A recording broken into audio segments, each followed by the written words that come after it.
This is the Tecno Spark 10 Pro. This is the Infinix Hot 30 Play. And this is the Redmi 12. Yeah, I know, they look like triplets. My first impression was obviously, wow, they definitely copied someone's homework and just changed it up a little bit. But then I saw the spec sheet and I was more like, they really copied someone's homework and just changed it up a little bit. Like, the only difference between this and the Tecno Spark 10 Pro is that this has an ultra-wide camera. So you can basically go and watch my Spark 10 Pro review and you would know like 85% of everything there is to know about the Redmi 12. Okay, fine. I'll say it all again. When I posted the unboxing, I asked people what phone this looked like, and there were like 4 different phones that people mentioned. So clearly, design isn't unique in any way, but what I would give it credit for is actually having 3 camera sensors instead of a black dot or a flashlight. But even with that, it still looks like the Hot 30, except with a glistering glass look.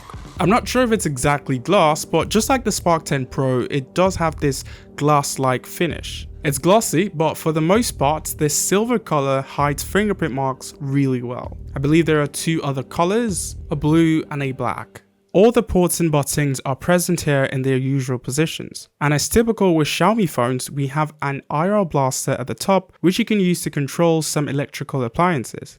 Even the displays could pass as twins. They both have a hole punch cutout, about the same amount of bezels, and their screen sizes are basically the same. There is a difference of about 0.01 inches, but everything else is the same. The resolution is 1080p, which is sharp and detailed enough when watching videos, and for some reason on YouTube you can watch videos up to 2160p, even though this is a 1080p display. It's also an LCD display, just like the Spark 10 Pro, and for this price point, there are no complaints. When you take it outdoors, it's pretty visible. It would appear darker on camera, but it is brighter. It also does have a 90Hz refresh rate display. By default, it's on adaptive, so it switches between 60Hz and 90Hz. But you can also choose to have it always on 60Hz or always on 90Hz. I chose the latter. With my bare eyes, when I switched from 60 to 90, it wasn't so clear that I did. But either way, it's decently smooth, so at least that's there.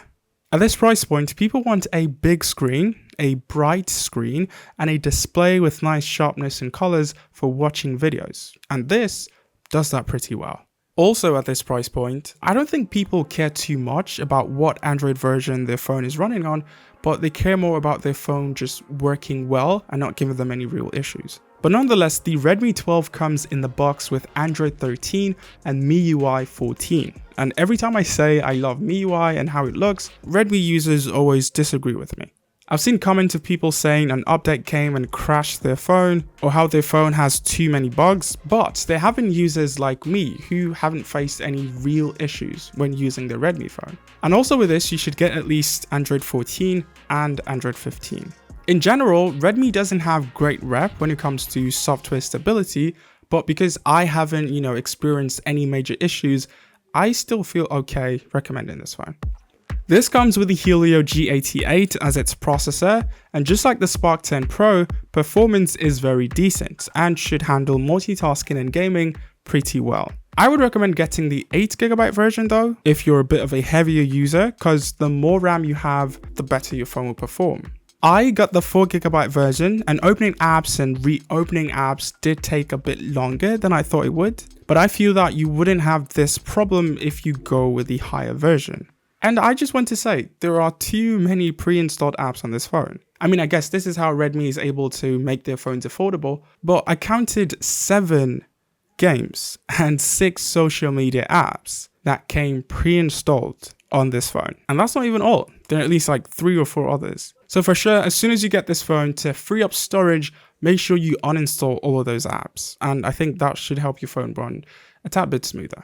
The Redmi Note 12's camera really impressed me. It was better than the Galaxy A14 even. So seeing that this also comes with, I believe, that same setup, a 50MP main and an 8MP ultra-wide sensor, I knew the photos were going to be good. And for the most part, they were. I really liked how the photos came out. But occasionally, the main sensor looked really bad. That happened like twice or 3 times. It was almost as if the image wasn't processed. And also, when you look at the ultra-wide photos next to the main camera photos, the ultra-wide seemed to have bluer skies and overall better HDR. So I would say there were a few hiccups, but I would still give the photos like an 8 out of 10. Because I mean, definitely for this price, this is probably the best camera. Video is capped at 1080p with no stabilization, and in terms of quality, it was bad.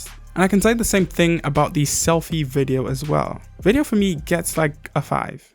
I wasn't impressed. Although this gets a 5000 mAh battery, I noticed that the battery life was pretty average, or should I say average if you're a heavy user. When I gamed for 30 minutes, it took 9% of the battery.